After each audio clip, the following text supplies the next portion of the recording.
ముందుగా తెలంగాణ రాష్ట్రం గురించి మనం మాట్లాడుకుందామా? సో తెలంగాణ రాష్ట్రానికి సంబంధించి మాట్లాడుకుంటే ముఖ్యమంత్రి రేవంత్ రెడ్డి గారు ఈ సంవత్సరంలో ఆయనకు ఎటువంటి సవాళ్లు ఎదురయ్యే అవకాశం ఉంది? ముఖ్యంగా సవాళ్లు ఎదురవటం ఒక ఎత్తు అయితే వాటిని అధిగమించే బలం ఎంతవరకు, ఆ గ్రహ బలం ఎంతవరకు ఉంది? రేవంత్ రెడ్డి గారిది చిత్తా నక్షత్రం 3వ పాదం తులారాశి.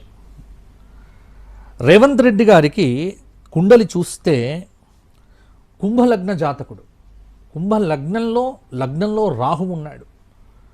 ఆ తర్వాత మకరంలో కుజుడున్నాడు. వ్యయస్థానంలో మకరంలో కుజుడు అద్భుతమైనటువంటి రుచక యోగంలో పుట్టాడు. తరువాత తులలోనే సూర్య చంద్ర బుధ శుక్రులు. అంటే కుండలి ప్రధానంగా చూస్తే ఈ యోగం అనేటువంటిది, ముఖ్యమంత్రి యోగం అనేటువంటిది ఆయనకు మామూలుగా రాలే. ఆయన కష్టపడి సాధించుకున్నాడు. రేవంత్ రెడ్డి గారు పోరాట పటిమ ఉన్నటువంటి నాయకుడు. ఫైట్ ప్రతిదీ జీవితంలో ఏది ఆయనకు సులభంగా దక్కదు, కానీ ప్రతిదీ ఫైట్ చేసి సంపాదిస్తాడు. ఇప్పుడు ఆయన జాతకంలో పంచమాధిపతి అష్టమాధిపతి భాగ్యంలో బుధుడున్నాడు. అటువంటి పంచమాధిపతి అష్టమాధిపతి అయినటువంటి బుధుడు భాగ్యంలో ఉన్నటువంటి బుధుడి యొక్క దశ ఇప్పుడు నడుస్తూ ఉన్నది. అందులో బుధుడిలో బుధ సూర్య భుక్తి నడుస్తూ ఉన్నది. చాలా బలమైనటువంటి దశ నడుస్తూ ఉన్నది. ఇప్పుడు రేవంత్ రెడ్డి గారిని అంగుళం కూడా ఎవరు జరపలేరు. చాలా స్థిరంగా ఉంటారు, చాలా వరకు సాధించుకుంటారు.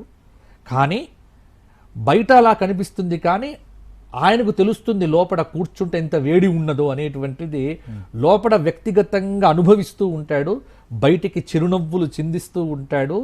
లోపల చాలా మదన పడుతూ ఉంటారు, బయట మాత్రం చిరునవ్వులతో. అంటే లోపల అంతర్గతమైనటువంటి యుద్ధం లోపల జరుగుతూ ఉంటుంది. ప్రస్తుతమైతే అద్భుతంగా ఉంది. ఎందుకంటే 6వ స్థానంలో శని, 6వ స్థానంలో శని ఉన్నాడు. కాబట్టి ఇక్కడ తులారాశి వారికి జూన్ 2 వరకు గురువు కూడా భాగ్యస్థానంలో ఉన్నాడు. శని 6ంలో సంచరించడం వల్ల రేవంత్ రెడ్డి గారి నిర్ణయాలకు తిరుగుండదు. అన్ని చోట్ల సాధించుకొని వస్తాడు. కాబట్టి స్పష్టంగా శత్రుజయం అనేది కనిపిస్తూ ఉన్నది.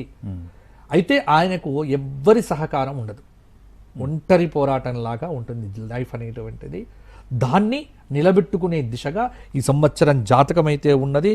ఎందుకంటే భాగ్య గురువు పంచమ రాహువు కొంత అద్భుతమైనటువంటి ఫలితములనైతే ఇప్పుడు ఇవ్వబోతున్నాడు. రేవంత్ రెడ్డి గారి జాతకానికి ఎటువంటి ఇబ్బంది లేదు. వ్యక్తిగతంగా కూడా